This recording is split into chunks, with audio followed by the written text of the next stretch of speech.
Welcome to Times of Movies. நம்ம இன்னைக்கு பார்க்க போகிற படம் ஒரு சூப்பரான படம், தரமான படம் அப்படின்னு சொல்லலாம். சயின்ஸ் ஃபிக்ஷன் படம். படம் பார்க்கறதுக்கு தரமாக இருக்கும். 2017 வந்த ஒரு அட்ராக்ஷன் அப்படி சொல்லப்பட்ட ஒரு சூப்பர் சயின்ஸ் ஃபிக்ஷன் படம். இந்த ஏலியனு வேற்றுகிரக வாசியை அவங்களுக்கெல்லாம் வந்து ஒரு சூப்பரான படம் அப்படின்னு கூட சொல்லலாம். அதாவது வேற்றுகிரக வாசிகளாகவே நம்ம விசித்திரமாக கொடூரமாக தான் இருப்பாங்க அப்படின்னு நம்பிட்டு இருப்போம். ஆனால் இந்த படத்தில் வந்து தரமாக காமிச்சிருப்பாங்க. எப்படி இருக்குது இந்த படத்துக்குள்ளே போய் பார்த்தலாம் வாங்க. படத்துக்குள்ளே போகலாம். அதுக்கு முன்னாடி நம்ம சேனலுக்கு யாரெல்லாம் வந்துருக்கீங்க மறக்காம நம்மளோட சேனல் சப்ஸ்கிரைப் பண்ணுறீங்க. அப்படி பக்கத்துக்கு பெல் ஐக்கானை கிளிக் பண்ணி அப்போ நான் போகிற வீடியோ உங்களுக்கு உடனே வந்து சேரும். வாங்க வீடியோக்குள்ளே போகலாம். படத்தோட ஸ்டார்டிங் பார்த்தா ஒரு பொண்ணு ஒரு நாய்க்குட்டியோடு நின்று வானத்தையே பார்த்து இருக்கும். எதுக்கு அந்த பொண்ணு வானத்தையே காட்டுறது பார்த்து நிற்கிறது நம்மளுக்கு தெரியாது. இது படத்தோட லாஸ்ட்டில் தான் தெரியும். அதுக்கு முன்னாடி இந்த பொண்ணு அந்த நாய்க்குட்டியை நல்லா பார்த்து வச்சுக்கிங்க. ஸ்டார்டிங் அப்போ பார்த்தா ஒரு கிளாஸ் ரூமில் காட்டுறாங்க. கிளாஸ் ரூமில் 2 பொண்ணுங்களை காட்டுறாங்க. இதில் அந்த கருப்பில் டிஷர்ட் போட்டுக்குது அதான் வந்து நம்ம படத்தோட ஹீரோயின். பக்கத்தில் இருக்க அதோட ஃப்ரெண்ட் 2 பேர் ஒரு திக் ஃப்ரெண்ட் போல் நல்லா வந்து ஜாலியாக இருந்துப்பாங்க. அதே மாதிரி இந்த கிளாஸ்லேயே வந்து பார்த்தா இன்னொரு பையன் இருப்பான். அவனும் வந்து அந்த பொண்ணுக்கு ஃப்ரெண்டு தான். ஆனால் வந்து கொஞ்சம் எல்லா கிளாஸ்லேயும் ஒரு படிக்கிற பையன் இருப்பல அந்த பையன் அவன். அந்த பையனை தான் இதில் காட்டுவாங்க. அதுக்கப்புறம் இவங்க எல்லாருமே வந்து ஒரு ப்ரொஃபஸர் மொக்க போட்டு பாரு அதையும் கேட்டுக்கின்னு இவங்க வந்து அவங்களோட வேலையை தான் பார்த்துருப்பாங்க. அவர் சொல்கிறது யாருமே கேட்க மாட்டாங்க. இவர் வந்து இந்த மாதிரி ஆஸ்ட்ராலஜியை பற்றி கொஞ்சம் டீட்டெயிலாக சொல்லிப்பாரு. ஆனால் யாருமே வந்து அதை மதிக்க மாட்டாங்க. ஒரு சில பசங்கள்லாம் தூங்கினே இருப்பானுங்க அது உள்ள. அதுக்கப்புறம் கிளாஸ் முடிஞ்சிடும். கிளாஸ் முடிஞ்சோடனே அந்த பசங்கள்லாம் வந்து வெளியில் வந்தோடனே அந்த பொண்ணோட பாய் ஃப்ரெண்ட் ஒருத்த வருவான். அவன் வந்து அந்த பொண்ணை கூப்பிட்டு போயிடுவான். கூட்டு போனதுக்கப்புறம் கொஞ்ச நேரம் கழிச்சு அந்த பொண்ணு எடுத்துன்னு வந்து அவங்க வீட்டில் விட்டுருவான். வீட்டில் விட்டோடனே அந்த பொண்ணு வீட்டுக்கு போனால் அவங்க வீட்டில் அவங்க அப்பா இருப்பார். அவங்க அப்பா வந்து சாதாரண ஆள் கிடையாது. இந்த நாட்டோட ஜென்ரல் அவர், அதாவது ஆர்மியில் இருக்கிற மிகப்பெரிய போஸ்டிங் இருக்கிற ஒரு ஜென்ரல் அவர். அது அவரோட பொண்ணு தான் இந்த பொண்ணு. ஆனால் அந்த பொண்ணு வந்து ஹீரோயினா அவங்க அப்பாவை பிடிக்காது. இருந்தாலும் வந்து அந்த வீட்டில் தான் இருக்கணுன்றதுக்காக இருந்திருப்பாங்க 2 பேரும். அவங்க அப்பாவுக்கு வந்து ஒரு முக்கியமான ஒரு ப்ராஜெக்ட் ஒன்று வந்துடும். என்னென்னு பார்த்தா திடீர்னு பூமிக்குள்ளே ஏதோ ஒன்று வருது சொல்லுவாங்க. அதனால் அவர் அங்கே போகிறதுக்காக கிளம்பி நிற்பார். போயிட்டு அவங்க பொண்ணுகிட்ட சொல்லுவார். அவங்க பொண்ணு வந்து அது கேட்காது, மதிக்காது அது. அதே போல் இந்த படத்தில் இவன் தாங்க நம்மளுடைய ஹீரோ அப்படின்ற மாதிரி ஸ்டார்டிங்கில் காட்டுவாங்க. ஆனால் இப்போதைக்கு நான் ஃபஸ்ட் ஹீரோனே சொல்லிக்கலாம். ஏன்னா இவங்க ஸ்டார்டிங்கில் ஹீரோ மாதிரி தான் இருப்பான். அப்புறம் கடைசியில் வெளிலாம் மாட்டுவான். இந்த பொண்ணோட இருப்பான்ல இவன் வந்து அந்த பொண்ணோட பாய் ஃப்ரெண்டு வந்து ரொம்ப நல்லவனாக தான் இருப்பான். யாரெல்லாம் வந்து கொஞ்சம் அராஜகம் பண்ணுறாங்களோ அவங்களெல்லாம் சேர்ந்து அடிக்கிறது அந்த மாதிரி. அவங்க ஃப்ரெண்டு வந்து பார்த்தீங்கன்னா ஒரு 4 பேர் இருப்பாங்க. கூட 3 பேர் சேர்த்து மொத்தமாக 4 பேர். அவங்கள பார்த்தோன்னே எல்லாம் கொஞ்சம் பயப்படுவாங்க. ஏன்னா அவங்க லோக்கல் பசங்க மாதிரி அங்கங்கே வந்து ஜாலியாக சுற்றின்னு வைப்பானுங்க. அதே போல் நம்ம ஹீரோ வந்து யாருனாலும் தைரியமாக போய் சண்டை போடுவான். அந்த ஆளுக்கு வந்து ரொம்ப பவரான ஆள் தான், அதாவது ஃபஸ்ட் ஹீரோ. அதே போல் அந்த பொண்ணு வந்து என் வீடு சாவி இப்போ ஃப்ரீயாக தான் இருக்குது, வரியா எங்கள் வீட்டுக்கு அப்படின்ட்டு அந்த ஃப்ரெண்ட் இருக்கலாம் அந்த பொண்ணு வந்து கூப்பிடும். சரிண்டு எவனும் போகலான்ட்டு அந்த பையன் அந்த பொண்ணு 3 பேரும் பார்த்து இருப்பாங்க. அதே நேரத்தில் பூமியோட மேற்பரப்புலேருந்து ஏதோ ஒன்று பூமிக்குள்ளே வரா மாதிரி காட்டுவாங்க. அது என்னென்னு பார்த்தா ஒரு ஏதோ ஸ்பேஸ்ஷிப்பு ரொம்ப ஸ்பீடாக பூமி கீழே வந்துட்டு இருக்கும். உடனே வந்து எல்லா ஏர்க்ராஃப்ட்டு அதுக்கப்புறம் பேஸ்லேருந்து எல்லாருக்கும் வந்து தகவல் கொடுத்துருவாங்க. போயிட்டு அது என்னென்னு பாருங்கன்ட்டு உடனே பைலட் ஜெட்லாம் எடுத்துக்கின்னு நேராக போவாங்க. போனால் வந்து மிகப்பெரிய ஒரு ஸ்பேஸ்ஷிப் ஒன்று அங்கே போயிட்டு இருக்குன்னு சொன்னதோட பூமியை நோக்கி தான் வந்துருக்கும். அது எல்லாமே அப்படியே அவங்க பார்த்து பயந்துருவாங்க. ஏன்னா அது பூமியில் வந்து இடிச்சதுனால அவ்வளோ வேகத்தில் மொத்தமாக காலியாகிடனோடனே அது கொஞ்சம் கொஞ்சமாக வந்து ஸ்பீடை வந்து கம்மி பண்ணுறோம். அதே நேரத்தில் அது கிட்ட போனால் வந்து எல்லாருக்கும் வந்து அந்த ஃப்ளைட் எல்லாமே வந்து அதோட சிக்னல் எல்லாமே கட் ஆகிட்டு அதுபோல் ஃப்ளைட்டோட கண்ட்ரோல்லாம் வந்து வந்துட்டு எல்லாமே வந்து அந்த ஃப்ளைட்டு ஜெட்டில் போவாங்களா அவங்கெல்லாம் வந்து அங்கேருந்து எஜெக்ட் பண்ணி வெளில குச்சிருவாங்க. ஒரு வழியாக எல்லாம் வந்து கீழே இறங்கிடுவாங்க. அதே நேரத்தில் அந்த வேட்டுக்கிற அந்த ஸ்லிப் இருக்குல்ல ஸ்பேஸ்ஷிப் அதுவும் வந்து பூமியில் வந்து இடிச்சு எல்லாம் பில்டிங் எல்லாம் தள்ளின்னு ஏகப்பட்ட பேர் அதில் உயிரிழந்துருவாங்க. ஒரு வழியாக வந்து கீழே இறங்கி நிற்குங்க. என்ன ஒன்றையும் அங்கே இருக்கிற எல்லா ஜென்ரலில் அதே மாதிரி எல்லா ஆர்மி மேனுக்கும் தெரிஞ்சிடும். நம்ம ஹீரோயினோட அப்பா தான் வந்து பெரிய ஜென்ரல். அவர் தான் போயிட்டு அந்த ஷிப்பில் என்ன இருக்குது அதை பற்றி போய் பார்க்கணும் அப்படின்ட்டு அங்கே இருக்கிற வட்டமேஜை மாநாடா மற்ற பேர் சேர்ந்து ஒரு குரூப்பாக உட்காந்துருப்பாங்களே அவங்களாம் சேர்ந்து என்ன சொல்லுவாங்கன்னா அங்கே என்ன நடக்குது எனக்கு உடனே வந்து தகவல் வேணும் அப்படின்னு சொன்னோன்னே சரி நம்ம ஜென்ரலே வந்து களத்தில் இறங்கிடுவார். நிறைய போய் நேரில் பார்க்குறேன் என்னென்ன அப்படின்ட்டு சொல்லிட்டு மற்ற பேர் சேர்ந்து அவங்க டீமோட உள்ள போவார். உள்ள போய் ஸ்பேஸ் ஸ்டேஷனில் பார்த்தா ரொம்ப பெருசாக இருக்கும், ரொம்ப பிரம்மாண்டமாக இருக்கும். அதை பார்த்த உடனே அவருக்கு என்னன்னு புரியாது. அங்கேருந்து திடீர்னு கொஞ்ச நேரத்தில் நம்ம ஆளுங்கெல்லாம் போனால் அவனுங்க எல்லாமே ஸ்னைப்பர் எல்லாமே ஒரு பில்டிங் மேலே ஏறி உட்காந்துப்பானுங்க. ஏன்னா வேறு ஏதாவது மிருகம் ஏதாவது அட்டாக் பண்ணிச்சுனா உடனே சுட்டணும் அப்படின்றதுக்காக எல்லாரும் வந்து அந்த ஸ்பேஸ் ஷிப்பை சுற்றி அப்படியே பாதுகாப்பாக துப்பாக்கியோடு இருப்பாங்க. ஒரு சிலர் அங்கே டார்கெட்டோடு இருப்பாங்க. அதுக்கப்புறம் அதுக்குள்ளேருந்து ஒரு ஏலியன் ஒன்று வெளில வந்து அது வந்து கம்யூனிகேட் பண்ணும். எப்படின்னு பார்த்தா இங்கிலீஷில், அதாவது அதுவே டேரெக்டாக பேசாது. பக்கத்தில் ஒருத்தர் கூப்பிட்டு போவான். அவங்க கூட கம்யூனிகேட் பண்ணி அவன் தான் வந்து சொல்லுவான் இந்த மாதிரி அப்படின்னு சொல்லிட்டு. அதை பார்த்தோடனே அவனுக்கு பயம் வந்து அந்த வெளியே ஒருத்த போவாள் கண்ணாடி போட்டுன்னு அந்த பையன் போல் மயக்கி கீழே உயிர்ந்துருவாங்க. உயிர்ந்தோடனே நம்ம அந்த ஜென்ரல் அவனுக்கு தூக்கின்னு போயிடுவார். அப்புறம் அந்த வட்டமேஜை மாநாடா அது நடக்கும். அங்கே வந்து சொல்லுவார் இந்த மாதிரி அந்த ஸ்பேஸ் ஷிப் வந்து எதுக்கு வந்துக்குதுன்னா அந்த ஸ்பேஸ் ஷிப் டேமேஜ் ஆயிடுச்சா அதை வந்து சரி பண்ணிக்கிட்டு போனோமா அதுக்காக தான் எடுத்துகிட்டு வந்திருக்காங்க. எந்த ஒரு ஆபத்தும் இருக்காது. நாங்கள் இந்த ஸ்பேஸ் ஷிப் சரி ஆயிடுச்சுன்னா நாங்களே கிளம்பி போயிடுவோம் அப்படின்னு நம்ம ஸ்பேஸ் ஷிப்லேருந்து ஒரு உயிரினம் சொல்லிச்சு அப்படின்னு சொல்லுவாங்க. இதே நேரத்தில் நம்ம ஹீரோயினும் அந்த பாய் ஃப்ரெண்ட் இருப்பாள் அவெல்லாம் ஒரு ரூமில் இருப்பாங்க. அந்த ரூமில் இருக்கும்போது தான் அந்த ஸ்பேஸ் ஷிப் இடிச்சிட்டு போவோம். அந்த பில்டிங்கெல்லாம் அந்த பில்டிங் இடிக்கும்போது நம்ம ஹீரோயினோட ஃப்ரெண்டு கூட இருக்கும்ல அந்த பொண்ணு வந்து செத்து போயிடும். இந்த பொண்ணை மட்டும் ஒரு வழியாக நம்ம ஹீரோ இருப்பான ஃபர்ஸ்ட் ஹீரோ அவன் வந்து காப்பாற்றி ஹாஸ்பிட்டல் எடுத்துகிட்டு வருவான். ஒரு வழியாக அந்த பொண்ணு கண்ணு முடிச்சோடனே ஜென்ரல் வந்து அந்த பொண்ணை கரெக்டாக தேடி கண்டுபிடிச்சிருவான் எங்கே இருக்குதுன்ட்டு. அதுக்கப்புறம் நேராக வந்து அந்த பொண்ணை கூப்பிட்டுன்னு அவரோட வண்டியில் கூப்பிட்டு போயிடுவார். இந்த மாதிரி அங்கங்கே சுற்றி நிற்காத, இப்போ மிகப்பெரிய ஸ்பேஸ் பொண்ணு வந்து என்ன நடக்குதுன்னே தெரியல, சும்மா அங்கங்கெல்லாம் சுற்றி நிற்காத அப்படின்னு சொல்லிட்டு அட்வைஸை போட்டு எடுத்துகிட்டு போய் அவங்க வீட்டில் விட்டு அவர் கிளம்பத்துக்கு ஆரம்பிச்சிருவார். போகும்போது அங்கே ஒரு ஆயா ஒன்று இருக்கும். அதான் வந்து அவங்க பாட்டி போல அந்த பாட்டி தான் வந்து அந்த பொண்ணை பார்த்துட்டு இருக்கும். இந்த பொண்ணுக்கு அவங்க அப்பாவுக்கு ஆகாது. அவங்க ஃப்ரெண்டு வர செத்து போச்சுல அதை போய் நான் பார்க்கணும் அப்படின்னு சொல்லும். ஆனால் அவங்க அப்பா வந்து முடியாது அப்படின்னு சொல்லுவார். அதே போல் அந்த பொண்ணு அவங்க அப்பா சொல்கிறது கேட்காது. அது மட்டும் போயிட்டு உட்காந்துக்கும். அதுக்கப்புறம் அவங்க அப்பா போனவொடனே அந்த பொண்ணோட பேர் ஜூலியா. அந்த பொண்ணு நேராக போய் அவனோட பாய் ஃப்ரெண்டான ஆர்த்தம் அப்படி சொல்லப்பட்டு அவனை போய் பார்க்கும். அவனுக்கு என்ன பண்ணாங்கன்னா மொத்தமாக சேர்ந்து ஒரு குரூப்பாக தான் இருப்பானுங்க. எப்போவுமே 4 பேருமே ஒன்றா தான் சுற்றி இருப்பானுங்க. போயிட்டு அந்த பொண்ணு போய் அங்கே போகும். பார்த்துட்டு அதுக்கப்புறம் என்னோடய ஃப்ரெண்டு வீடு இருக்குல்ல, அங்கே போனோம், அங்கே போய் நான் பார்க்க போகிறேன் அப்படின்னு இவனெல்லாம் வரமாட்டேன் சொல்லுவானுங்க. அங்கே போனால் கொஞ்சம் ஆபத்து, நம்மளால் அங்கே போக முடியாது சொல்லப்போ அந்த பொண்ணு அவங்க அப்பாவோட துப்பாக்கி எடுத்துகிட்டு வந்து இது பாருங்க என்கிட்ட துப்பாக்கி இருக்குன்னு சொன்னோன்னே உடனே அது எடுத்துக்கு சரி வாங்க போகலாம் அப்படின்னு சொல்லிட்டு 4 பேர் சேர்ந்து அந்த பொண்ணு கூட 5 பேராக வந்து அந்த இடத்துக்கு போவாங்க. அந்த இடத்துக்கு போனால் இவனுக்கு ஒரு ஆதாயம் இருக்குது. ஏன்னா இவனுக்கு ஒரு யூடியூப் சேனல் நடத்திருப்பானுங்க. அதில் அந்த ஏலியன் வியூஸ் வந்து அந்த வீடியோ வந்து வியூஸ் வந்து பிச்சுன்னு போகும். அதனால் அந்த வீடியோ வந்து எடுக்கிறதுக்கு நம்மளுக்கு ஈஸியாக இருக்கும் அப்படின்னு சொல்லிட்டு அந்த பண்ணி கூப்பிட்டுன்னு அந்த இடத்துக்கு போவானுங்க. அந்த ஸ்பேஸ் ஷிப் இருக்குதுல்ல அந்த இடத்துக்கு போகிறதுக்கு. ஆனால் அந்த இடத்துக்கு போனோன்னா இவனுக்கு வந்து ஸ்பெஷல் பாஸ் வேணும். ஆனால் இந்த பொண்ணு வந்து ஒரு ஆர்மி மேனோட பொண்ணுனால ஈஸியாக வந்து எல்லாத்தையும் வந்து கடந்து போக முடியும். அதை யூஸ் பண்ணி அந்த பொண்ணு அந்த 4 பசங்களையும் கூப்பிட்டுன்னு அந்த ஸ்பேஸ் ஷிப் இருக்குல்ல அந்த ஏரியாவுக்கு போவாங்க எல்லாருமே. அங்கே போன ஆட்டம் என்ன பண்ணுவான்னா அந்த பொண்ணு ஒரு காரில் உட்கார வச்சுட்டு வாங்கடா நம்ம மட்டும் போகலான்னு சொல்லிட்டு அந்த பொண்ணு அங்கேயே உட்கார வச்சுட்டு இவங்க எல்லாருமே அங்கேருந்து கிளம்பிடுவாங்க. அந்த பொண்ணு ஒரே இடத்துல உட்காரக்கே வரல. அவங்க ஃப்ரெண்டோட வீடை போய் பார்க்கணும். அந்த பொண்ணு உயிரோடு கலை எப்படி இருக்கான்னு பார்க்கணும் அப்படின்றதுக்காக தான் அந்த பொண்ணு இங்கே வந்திருக்கும். சரி இவங்க 4 பேரும் போயிட்டு ஒரு பில்டிங் உள்ள போவானுங்க. பில்டிங் உள்ள போய் பார்த்தா ஒரு இடத்துல ஒரு ரவுண்டாக ஏதோ ஒரு பொருள் ஒன்று இருக்கும். அதுக்கப்புறம் எல்லாத்தையும் வந்து தேடி இருப்பானுங்க. இங்கே வந்து படம் ஏதோ ஒரு பொருள் இது என்னடா ஒன்றுமே தெரியல. இவனுக்கு அதே நேரத்தில் வந்து அங்கே தேவையான பொருட்களை வந்து இவங்க தீங்கி வந்துடலாம் அப்படின்ட்டு போவானுங்க. அந்த இடத்துல வித்தியாசமான ஒரு பொருள் இருக்குல்ல, அது என்னென்னு பார்த்தா அந்த ஸ்பேஸ் ஷிப்லேருந்து வந்த ஒரு சின்ன டிவைஸ். அதுக்குள்ளே தான் வந்து அந்த ஸ்பேஸ் ஷிப்போட கண்ட்ரோல் எல்லாமே இருக்கும் போல. அதை பார்த்துட்டு அவனுக்கு எல்லாருமே அதை எடுத்துக்கிட்டே இருப்பானுங்க. அதே நேரத்தில் அந்த பொண்ணு வந்து பார்த்தா டக்குன்னு அந்த காலேஜ் வந்து அந்த பில்டிங் மேலே போயிடும். பில்டிங் மேலே போயிட்டு அவங்க ஃப்ரெண்டு இருக்குல்ல அந்த ரூமை போய் பார்க்கும். பார்த்துட்டு இருக்கும்போது திடீர்னு அந்த இடத்துக்கு அந்த ஏலியன் வந்துடும். ஏலியன் வந்தோன்னே அந்த பொண்ணு கையில் இந்த துப்பாக்கி டப்பு டப்புன்னு சுடும்போது அந்த பொண்ணு கீழே வைக்கும்போது கரெக்டாக அந்த ஏலியன் அந்த பொண்ணை கையில் பிடிச்சி அப்படியே மேலே தூக்கி பொறுமையாக நிற்க வச்சிடும். இந்த சவுண்டு கேட்டவொடனே ஜூலியா கற்றுக்கின்னு ஆட்டம் அவனோட ஃப்ரெண்டெல்லாம் பண்ணலாம். அவனுங்கெல்லாம் குடுக்குன்னு மேலே வந்து பார்த்தா அந்த ஏலியன் வந்து இந்த பொண்ணை வந்து தூக்கி நிற்க வச்சிருக்கோம். அந்த பொண்ணை வந்து இது காப்பாற்றுதுன்னு அவனுக்கு தெரியாது. அந்த பொண்ணை அப்படியே வந்து காப்பாற்றும் போது அதுக்குள்ளே ஒரு மனுஷ முகம் ஒன்று இருக்கும். அந்த பொண்ணு அதை வந்து பார்த்துரும். அதே நேரத்தில் அவனுங்கெல்லாம் வந்து அதை வந்து அடிக்கிறது ஓடுறானுங்களா, அதை பார்த்து பயந்துன்னு கீழே குதிக்காது. கீழே குதிக்கும்போது கை பிடிச்சி வச்சுருங்களா, அதை தட்டி விட்டுருவானுங்க. அப்படியே போய் கீழே பொத்துன்னு வந்து அந்த ஸ்பேஸ் ஷிப்போட அதாவது அந்த ஏலியன் வந்து கீழே அங்கங்கே குச்சின்னு பார்த்து கீழே போய் ஓய்ந்தவனையும் அவனை எல்லாரும் கீழே போயிட்டு வா அது என்னன்னு போய் பார்க்கலாம் அப்படின்ட்டு கீழே போய் பார்ப்பானுங்க. கீழே போய் பார்த்தா அது ஒரு ஏலியன் ஷூட்டு போல. அதுக்குள்ளே தான் அவன் இருந்திருப்பான் அந்த ஏலியன், அதாவது மனுஷன் மாதிரி இருக்கிற ஒரு ஏலியன். போய் பார்த்தா அதுக்குள்ளே இருக்க மாட்டான், அடிபட்டிருக்கான் அவனுக்கு. அங்கே கிளம்பி போயிட்டுப்பான். அதுக்கப்புறம் அந்த பொண்ணு மட்டும் பார்க்கவும் பார்த்தா அந்த பொண்ணோட மூஞ்சி அது தெரியும். அவன் ஏற்கனவே பார்த்துருப்பான்ல, அந்த பொண்ணு பார்த்துருக்கோம்ல அவனோட மூஞ்சி, அதை வந்து அந்த பொண்ணுக்கு ஞாபகம் இருக்கும். நைட்டு அங்கேருந்து போயிடுவாங்க.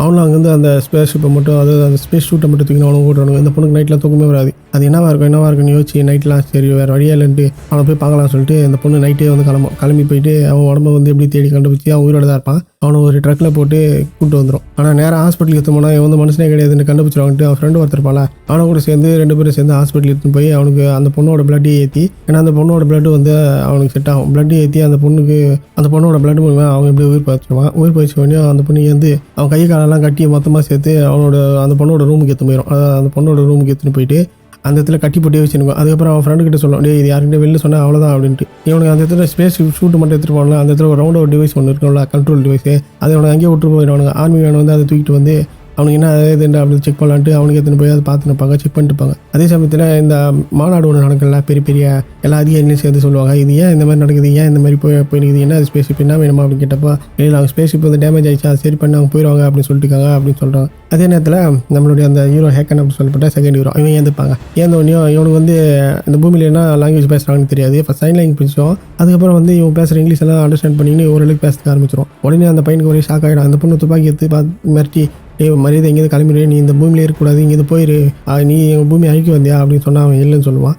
இருந்தாலும் அந்த பொண்ணு நம்பாமல் மரியாதை ட்ரெஸ்ஸை போட்டு நீங்கள் கிளம்புறா அப்படின்னு சொல்லுவான். டக்குன்னு அவன் எந்த ட்ரெஸ்ஸை போட்டு கிளம்புறது ஆரம்பிச்சிடுவான். போய் இருப்பான். கொஞ்சம் தூரம் போனவனையும் அவனை வந்து போலீஸ் வந்து பிடிச்சிருவாங்க. ஏன்னா அவன் ரெஸ்ட்ரிக்ட் ஏரியாவில் அம்பாட்டு அந்த போய் நிற்பான். இவனுக்கு தான் எதுவுமே தெரியாது, பூமிக்கு புதுசு தானே. போயிட்டே இருக்கும்போது போலீஸ் அவனை கூட்டிட்டு போயிடும். உடனே இந்த பொண்ணு என்ன பண்ணணும், அவனை காப்பாற்றினா எப்படியாவது அந்த இடத்துக்கு போய் தான் ஆகணும். அதே மாதிரி அந்த ஸ்பேஸில் இருந்து அந்த ஏலியன் ஷூட் எடுத்து வந்து இவனை வந்து ட்ரை பண்ணுவானுங்க. அதை ஓப்பன் பண்ணுறதுக்கு கட் பண்ணுவானுங்க, என்னென்னவோ பண்ணுவானுங்க. அது ஒன்றுமே பண்ண முடியாது. அதே நேரத்தில் ஒருத்தன் அதுக்குள்ளே கையை விட்டவனே, அது பாருங்க இது மாதிரி ஆகுது அப்படின்னு சொன்னவனே அவன் கையை விட்டு பார்ப்பான். டக்குன்னு அது கையை வந்து பிடிச்சிக்கும். உடனே அவன் பயத்தில் கத்துவான். உடனே அவனுக்கு இருக்க 3 பேரும் சேர்ந்து அவனாச்சு போடா வெளிலப்படா, இந்த மாதிரி கத்தி நீ கோயம்புத்தனமெல்லாம் இங்கே இருக்காதுன்னு சொல்லி ஆச்சு வெளியே அனுப்பிச்சு விட்ருவாங்க. அதே நேரத்தில் எங்கள் ஆர்மியெல்லாம் வந்து அந்த இடத்துக்கு தான் போய் பார்த்துனே இருப்பானுங்க. இவனுக்கு என்னன்னா இவனுக்கு வந்து ஒரு கவர்மெண்ட் எதிர்க்க அளவுக்கு இவனுக்கு தைரியம் இருந்தாலும் தனியாக பண்ண முடியாது, என்ன பண்ணுறதுன்னே தெரியாது. இவனுக்கு வந்து இந்த யூடியூப் சேனல் தான் ரன் பண்ணிருப்பானுங்க. சரி வாங்க நம்ம போய் அதை என்ன பண்ண முடியும் அப்படின்னு பார்த்துட்டு இருப்பானுங்க. அதே நேரத்தில் இவனுக்கு ஒரு ஷூட் வச்சிருப்பான்ல, இது வந்து எங்ககிட்ட கிடைச்சிருக்கு, இது எதுவுமே பண்ண முடியல, நாங்கள் ஆர்மி கிட்ட சொல்லணும் அப்படின்னு சொல்லிட்டு போயிட்டு ஆர்மி கிட்ட அந்த ஜென்ரலில் பார்க்கணும் அப்படின்னு சொன்னால் அங்கே இருக்க ஆர்மி அதிகாரிலாம் இவங்களை உள்ள விட மாட்டாங்க. அதே நேரத்தில் அந்த இடத்துல இவங்க போனால் கொஞ்சம் நேரத்தில் கலவரமாயிரும். உடனே அங்கே இருக்கிற போலீஸ்காரெலாம் வந்து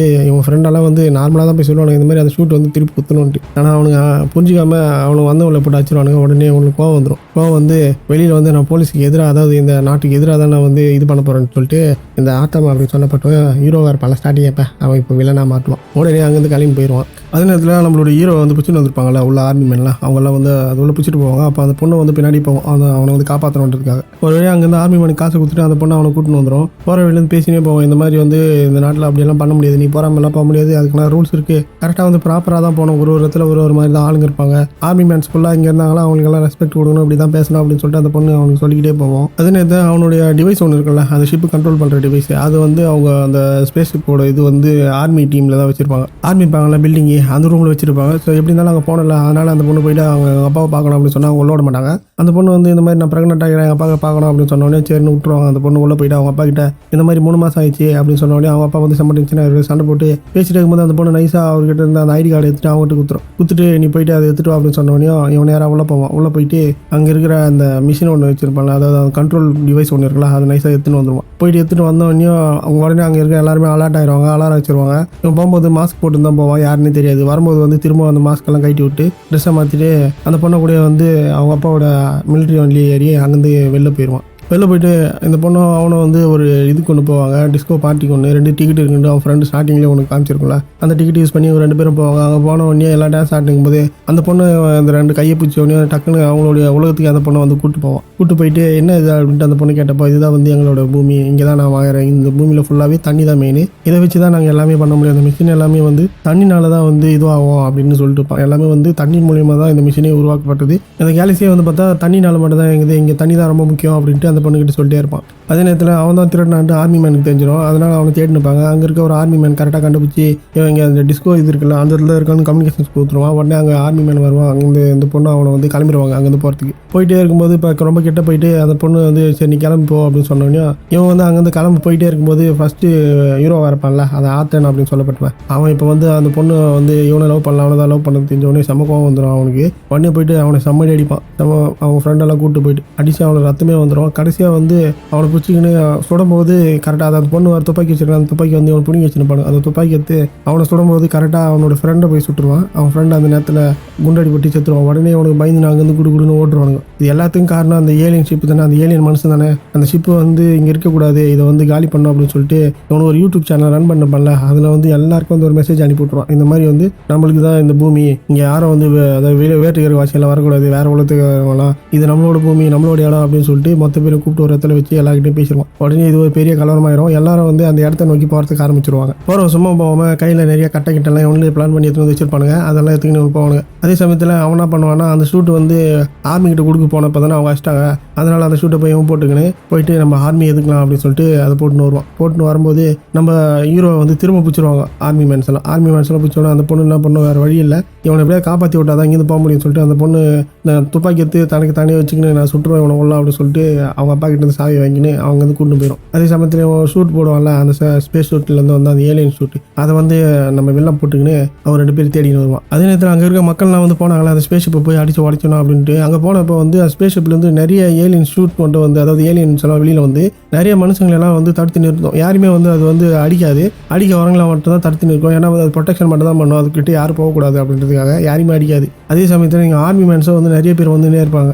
அந்த ஏலியன் ஷூட்டை போட்டு நம்ம வெளில என்ன பண்ணுவான்னா, கரெக்டாக நம்ம ஹீரோவை பார்த்துட்டு அந்த காரில் தான் போகிறாங்கன்னு சொல்லிட்டு அந்த காரை வந்து டம்முன்னு நிறுத்தி அந்த பொண்ணு அவனைய சேர்த்து காலி பண்ணுன்ட்டு என்னென்ன பண்ணுவான். அந்த காரையை ஒரு இடத்துல நிறுத்தி தள்ளி விட்ருவான். அதுக்கப்புறம் நம்ம ஹீரோ வந்து தைரியமாக கீழே இறங்கி வந்து அந்த ஏலியனை கூட சண்டை போடுவான். அதுக்கு எங்கெங்கே இது பண்ணால் அவனுக்கு தெரியும்ல அப்படின்ட்டு கீழே இறங்கி சண்டை போடுவான். இருந்தாலும் அந்த ஏலியன் வந்து, அதாவது அந்த ஏலியன் ட்ரெஸ்ஸில் உள்ளே இருக்கிற நம்ம வெளில வந்து என்ன பண்ணுவான், சம்மளி அடிப்பான். கரெக்டாக அவனை நசுக்கினே இருக்கும்போது அந்த பொண்ணு ஏந்திரும், மயக்கத்தில் இருக்கும். டக்குனு அந்த காரை ஸ்டார்ட் பண்ணி எடுத்துகிட்டு போய் அவனை ஒரு இடி வச்சு அவனோட காரை நிறுத்திடும். அதுக்கப்புறம் அவனுடைய கை வந்து அதுக்குள்ளே மாட்டினுக்கும், அந்த ஏலியன் கை, அதையே பிச்சு போட்டு வெளில வந்துடுவான். அந்த டைமத்தில் நம்மளுக்கு ஹீரோ வந்து சமாளி போட்டுருவான். அது போயிட்டு அந்த ஹீரோயின் வந்து அவனை தூக்கி பிடிச்சிட்டே இருக்கும்போது அந்த வில்லன் அந்த ஷூட்டில் போனால் வெளியில் வந்து அந்த ஷூட்டை விட்டு வெளியில் வந்து கையில் ஒரு துப்பாக்கி எடுத்து அந்த பொண்ணையும் நம்மளோட ஹீரோ, அதாவது இந்த ஏலியனை பண்ண ஹேக்கன் அப்படின்னு சொல்லப்பட்ட ஹீரோ, அவனையும் வந்து சுட்டுருவோம். சுட்ட உடனே 2 பேரும் செத்துருவாங்க அப்படின்னு பார்த்தா செத்துட மாட்டாங்க. ஏன்னா ஸ்டார்டிங் அப்போவே நம்ம ஹீரோ கையில் ஒரு பிரேஸ்லெட் ஒன்று வச்சிருப்பான். அதுதான் வந்து ஏதோ டெலிகம்யூனிகேஷனாக அது இருந்தால் வந்து ஈஸியாக வந்து உயிர் பழைக்கலாம். அது வந்து அந்த பொண்ணோட கையில் மாட்டி வச்சிருப்பான். உடனே அந்த பொண்ணுக்கு அடிப்பட்ட உடனே ஸ்பேஸ் ஷிப்லேருந்து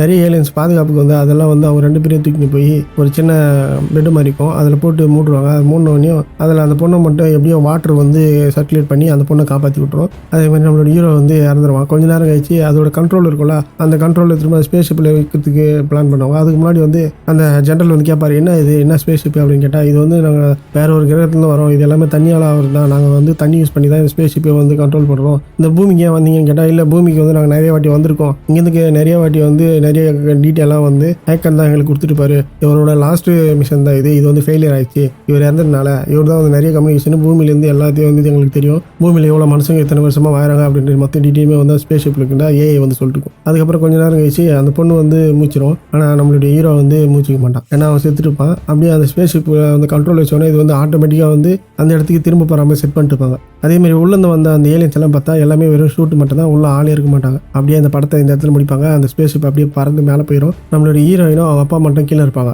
அதை தான் வந்து படத்தோட ஸ்டார்டிங்கில் வந்து காட்டுவாங்க. அந்த ஹீரோ, அதாவது நம்ம ஹீரோயினும் ஒரு நாய்க்குட்டியாக வந்து இருக்கும்ல, அது வந்து கீழே இருந்து வானத்தையே பார்த்துக்கிட்டு இருப்பாங்களே, அது ஏன்னு பார்த்தா நம்ம ஹீரோ வந்து அந்த ஸ்பேஸ் ஷிப்பில் வந்து மேலே போயிடுவான். அதுதான் அவங்க கீழேருந்தே பார்த்துட்டு இருப்பாங்க. அவன் எப்போ திரும்ப வருவான் அப்படின்ற மாதிரி பார்த்துட்டே இருக்கிறதா கதை. படம் அப்படி இருந்து சூப்பராக இருந்தால் மறக்காம ஒரு லைக் போட்டுருங்க. அப்படியே இந்த மாதிரி படமெல்லாம் உங்கள் ஃப்ரெண்டுக்கு பிடிக்குன்னா அவங்களுக்கு ஷேர் பண்ணி விட்டுருங்க. அடுத்த ஒரு சூப்பரான படத்தோட நான் அவங்க வந்து பார்க்குறேன். பாய்.